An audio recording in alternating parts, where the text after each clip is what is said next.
All right, quick. I'm sorry, there's another show, but I got to get through this. But it's not. It's fun. It's not getting through. It's me doing tried and true material for a TV project, and you're helping me. Actually, I'm just going to make this next one up.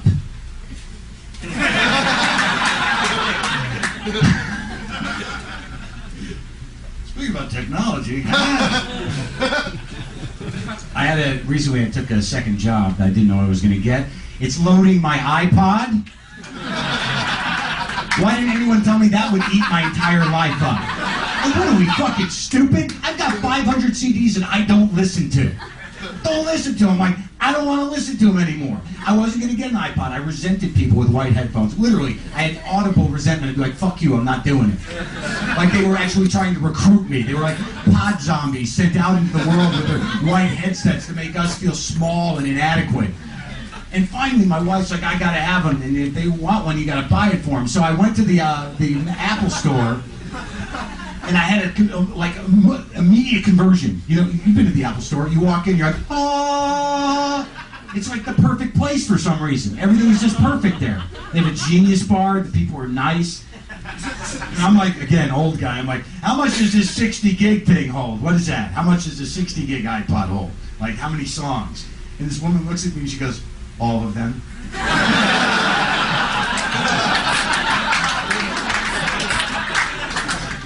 You mean like all my songs? No, every song ever recorded by human beings will fit onto that iPod.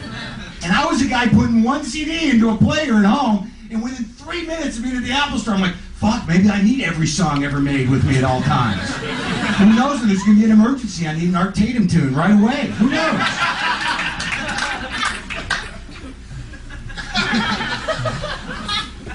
So, you know, of course, I got one, but here's the fallacy. It's like I got 500 CDs that took me a year and a half to put into an iPod, all right? And I didn't want to listen to them to begin with, but for some reason we're so fucking stupid that we think that by changing the delivery system, it's going to make the songs magic again. Like I was going, fuck that, fuck that, fuck that, fuck that. Now it's just a different hand movement. Fuck that, fuck that, fuck that. Same shit.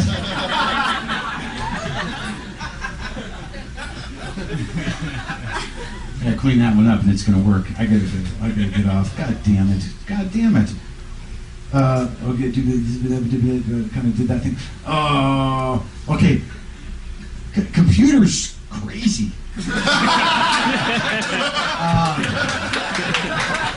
Who knows how to use those things? You.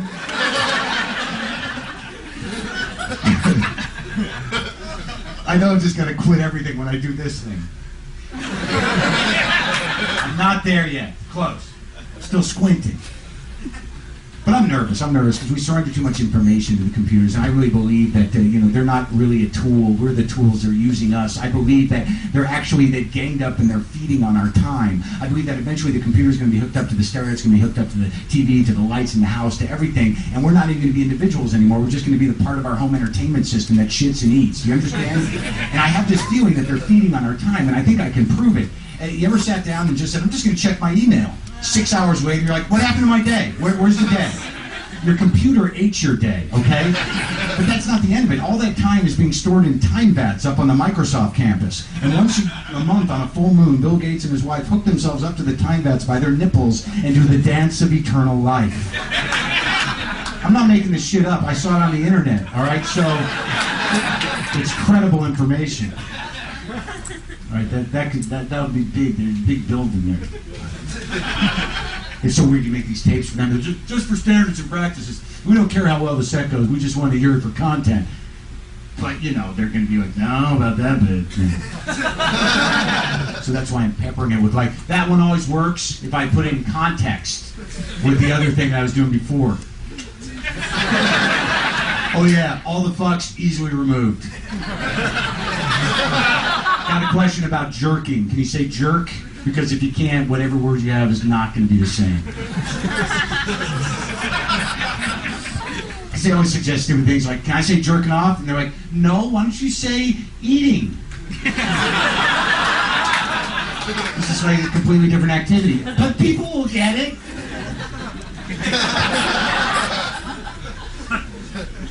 You know, we're probably going to have to do this other stuff off of just on the street or something. And they said they didn't need an audience. They're like, we just want to hear the material. Okay, well, here it is in my house. It's a drug thing. Look, you know, you know, you're gonna do what you're gonna do. Just try not to get too fucked up, because you know, there's really no telling whether you got the bug or not. You know, if you got the bug, you're gonna find out. Listen to me, all right? I love you, kiddo. I quit drinking and doing drugs really because, you know, not because I had a problem. All right, fuck you, I had a little problem, but I had a good time. I don't have any regrets, man. I really don't. You know, I logged a lot of hours, covered a lot of topics, you know. The reason I quit drinking and doing drugs is simple. Everyone's got demons, yes? I just realized a few years ago that I had all of them. And they were tired a little bit, you know. I've been at it since I was his age, you know. There used to be that one that would pop out and be like, woo! Ow, blah. Let's go get an 8-ball, some booze, and some pussy. Come on. Who wouldn't go with that guy? That guy was my best friend for 20 years. And about 5 years ago, he comes out, he's like, I want some ice cream. And a porno, that'd be good. And then some sleepy sleep, because I'm tired. This all night shit has got to stop. I'm too old, asshole.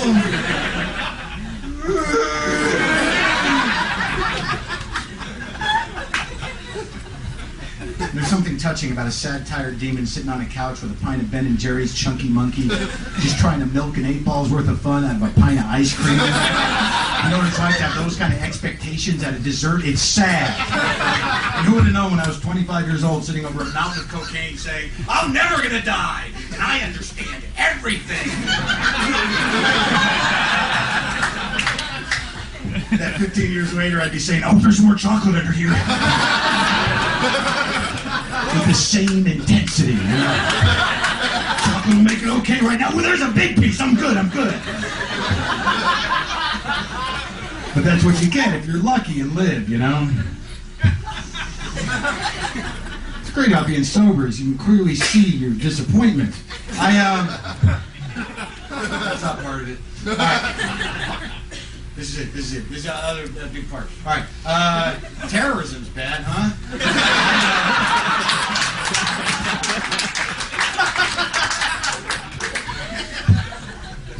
Terrorists are angry, desperate, fucked up people.